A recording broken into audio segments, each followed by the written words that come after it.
For both of you guys, what did that 4-goal first period do for everybody throughout the game? Yeah, I mean, great start. I think, going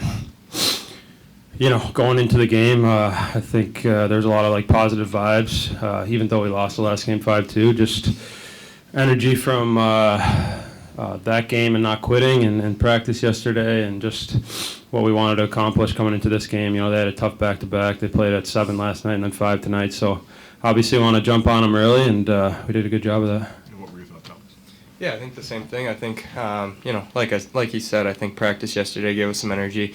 Cleared some things up we needed to do, and obviously we had a good jump right off the bat. So, I think we got to continue to do that, be ready to play each night, and, I think we'll be good.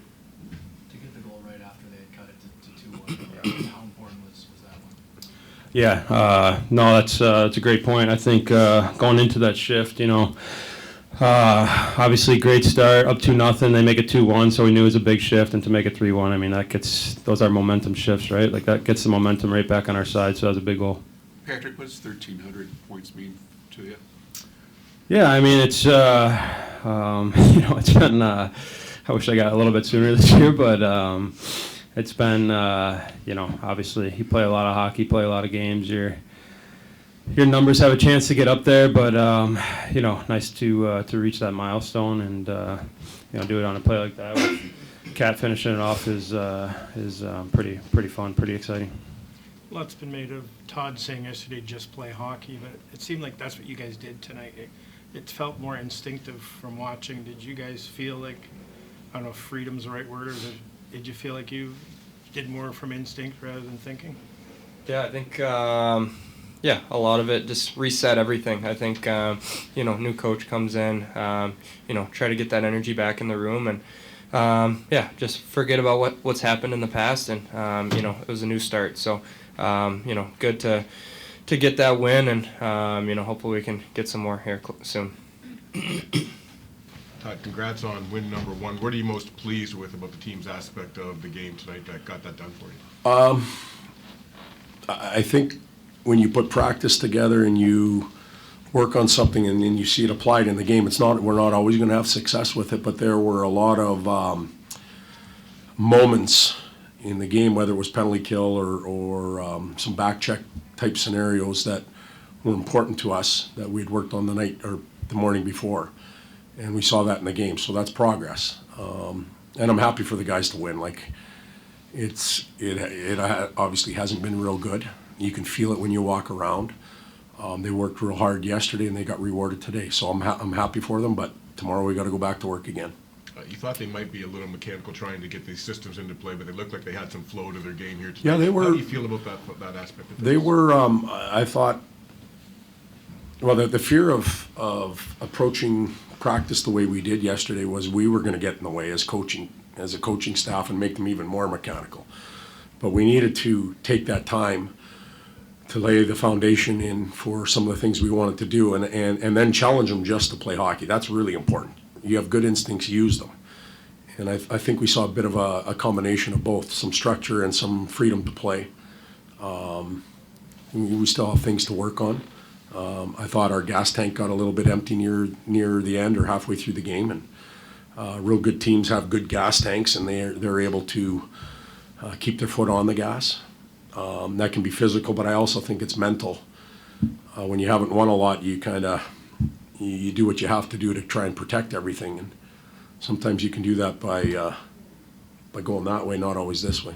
In that regard, how do you think your team reacted to that goal that made it 4-2, and then from that point on the rest of the game? Well, it was a penalty kill situation, and the concepts we talked about were put into play 5-on-4 and then 6-on-4, and they handled it really well. Alex made saves when he had to make saves. We got some clears when we needed to get clears. We got fresh guys on the ice when we needed to get fresh guys on the ice. Even if they had scored in that situation, I still thought we handled it fairly well. What did you think of defending their zone entries today? You talked about that. I'm sorry. What did you think about defending their zone entries? You talked about that was something the other night. Well, we gave up a goal on one, okay, and that's exactly what we tried to work. So I don't mind if guys make mistakes through effort. It gives us an opportunity now tomorrow to address it, and let's let's get better off of it. It wasn't omission that caused that, it was commission. We just had bad reads. But other than that, we did a pretty good job, I thought, of, when you compare it to the Toronto game, pretty good job of sorting things out coming into our end and not over back checking, filling holes when we needed to. So I was happy with that part. Hey, Pat, how nice was it just to jump on him there in the first period the way you did? We talked about it. Again, that's part of, I know we keep using this word, spirit, whatever, energy, find whatever word you want to use. But we talked about carrying it over and not having the weight on us. And the team played in Toronto last night. They had a 5 o'clock start. We all know how that goes sometimes. It's hard. And we had to come out the way we did and give them credit. Players did a good job. When you have a Important guy was like, just to limit them. Sorry, Bob. Oh, sorry. go ahead, sir. Go ahead. Just the importance of limiting them to 2 goals after the goals against have been trending the wrong way. I mean, how much confidence can that build? Well, in my opinion, it's a 3-goal league. If you win the race to 3, you have a real good chance at winning.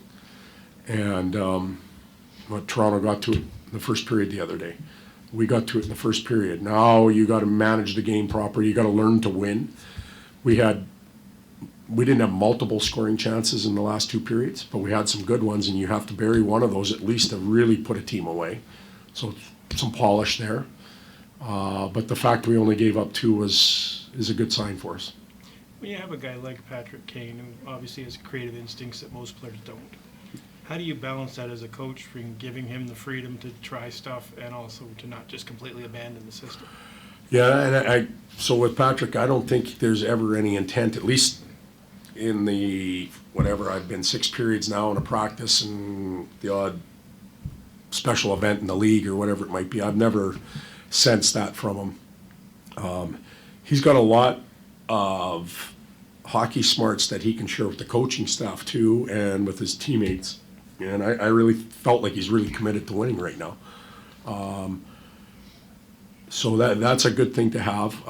We have to allow him to be somewhat creative, especially power play wise. They had some things going on tonight, some really good looks. And when you have that special mind, you have to allow it to come out. And as long as the commitment's there on the other side, I have zero problem with that. Sider gets a team high 25 minutes tonight, eating pucks at the end. What has stood out to you from his play and just who he is off the ice too? Well, none of it's a surprise to us. So I wouldn't use that word at all. We've been able to watch him grow up in the league, even though we're out west. You know, he is a horse. He can handle those minutes. He can block shots. He recovers well. And all of those things are great, but there's a lot more there, and there's a lot more learning to do. And we'll keep working with him. He seems to be a sponge. He wants to absorb stuff and try it. So I wouldn't put any type of ceiling on him yet. I think there's a lot left in him, and we're going to push him for it. If I could just comment on Ovechkin and just the season he's having and what he's doing here at Jason Gretzky. I mean, you faced him lots of times. I mean, how special of a player is he? Well, the way you worded your question is probably the answer too. Like he's that good. He's chasing Gretzky. Just think of what you just said. He's chasing Gretzky. He's doing it at, a little later on in his career, and he seems to be getting better than he was last year or the year before. And they've done a really good job with their team, an excellent job. But he's done a real good job with this chase to energize that group too. They get excited for him, and that pumps their team up. Patty got 1,300 points tonight. That gave us a little energy. I could hear guys on the bench, we got to get Patty the puck. We got to get him. Those special moments or events energize other guys. They get them excited, and it's working for their team. What do you need to see from Milano offensively? Like you talk about a lot of things he brings to that line, the energy and around. Offensively, what do you need to see from him to be able to stay in a role like that? Well, I can't fairly answer that question right now. I don't know Joe well enough yet. I don't know what's in his toolbox. He seems to be a real honest player. He seems to have some pace to his game and some skill. You know, his ability right now to go all over the lineup, down, up, penalty kill, you know, hasn't had any power play time, but sometimes lines need balance too, and maybe he can provide that. But other than that, that's all I can give you on him, and without being unfair to him or to me. Seemed like the first period had a few kind of scrums around the nets and stuff like that. Do you I'm think sorry. that's You know what? I'm half deaf, so you guys yell at me, okay? in the first, it got pretty physical a few times, a few scrums. Like, Yep. how much did you feel like you needed to see that too, of guys kind of stepping in for each other? Well, yeah, we're a team. You know, you don't have the whole team on the ice at any given time, but usually you have anywhere from 3 to 5 skaters. We're a team. Let's get to where we need to be. Rarely does anything dramatic go on, but just be there. And I thought we saw red where we needed to see red. Thanks, Tom.